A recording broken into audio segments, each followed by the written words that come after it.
Let's say that you didn't find answers to your question in the existing research. Instead of charging ahead and starting to do research and gather data, talk to other people in your sector. The next step is to get other people in the sector involved. Now, this is most likely going to be other orgs like you, but it might also be the people that fund you, or social scientists, or peak bodies. Now, this could be as simple as just having a coffee and talking about it, or it could be a really in-depth, multi-year process for gaining massive consensus. Most likely, it'll be something in the middle. The aim is to get to a prioritized list of unanswered and important questions. Start by calling up other organizations in your sector.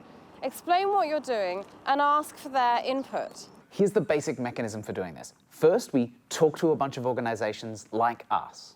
We elicit from them questions that they think are important to ask. We put them all together in a big list, figure out some way for people to vote on what are the most important questions for all of us, and then cut that list down into a succinct list that we can go and ask a researcher. There's lots of ways to do this. Ideally, you physically convene people from other organizations and have a facilitated process, lots of post-it notes and voting. If that's not possible, you could do something similar online. But even getting together with a group of people in your sector over a coffee and hashing out priorities is a lot better than doing nothing. Here's a really simple voting mechanism. Just list all of the questions, get everybody who's involved in voting, and let them just pick their favorite three. This will naturally bubble up the things that we think are the most important. Everything else is still important, but we need to narrow it down. So you end up with a list.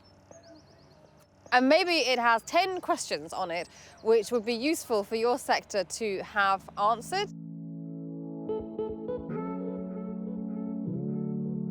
So when you start the process of soliciting questions from others in your sector, what they think are important unanswered research questions, you may be lucky and get only sensible research questions submitted. More likely is that you will get all manner of stuff, kind of essays, and sometimes they're sort of autobiographies of here's what happened to me and my doctor did this and da da da da. It's useful at that stage to be very open and just let people send you what they want to send you, and then you do the filtering of it. You get everything from thoughtful, precise questions to like mini bios. And the important thing is you just write these down somewhere. We've got a little spot in the template, you can keep them. Now, below that in our template is a spot for a list of only 10 questions. How you get to 10 questions with your group is totally up to you.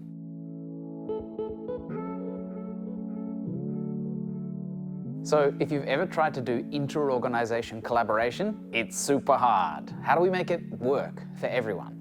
It's really important in that process that everybody knows what the rules are in advance and that it's fair. So these are the kinds of questions that are in scope. Be very clear about what the scope is. Be very clear about who is allowed to contribute questions and who isn't. Be very clear about how you're going to determine whether a question is still unanswered, and be very clear about who is allowed to vote in the prioritization and how the voting process is going to work. Because everybody whose favorite question doesn't end up on the prioritized list needs to understand why their question hasn't got on the prioritized list. Now, if you want to have a long read about a really in-depth process for doing this well, the James Lind Alliance has this like 60-page PDF on how to gain consensus. Most organizations, however, will benefit from just getting a bunch of other leaders from other orgs in a room together.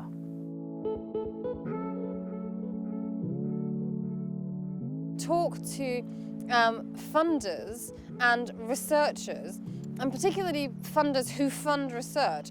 Talk to them early in the process, because ideally you are going to take your prioritized list to them. Involve the umbrella bodies or peak bodies if you have them in your sector, as well as funders and social science researchers. This makes sure that people with very different perspectives can have their input.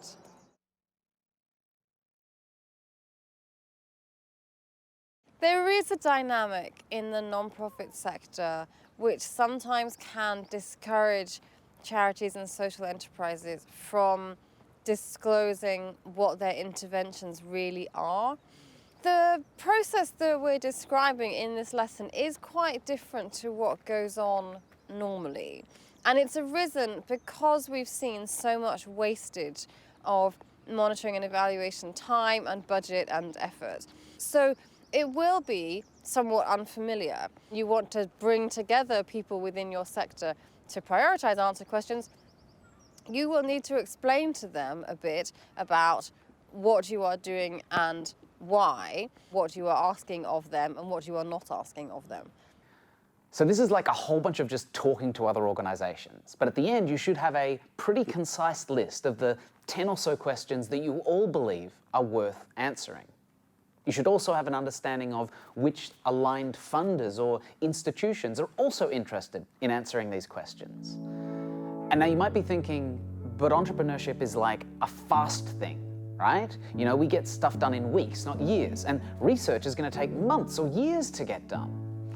Well, therein lies the social in social entrepreneurship. These questions are about problems that are bigger than your organization or your product or even your career. So by getting involved in answering these big, long questions, it means that we know we're heading in the right direction whilst making all the short-term mistakes with product and methodology and pricing and all that other fun stuff. No matter which method you use, the goal is the same: to ensure that we ask important questions and then answer them reliably. Then the whole sector can use the answers to better serve their beneficiaries.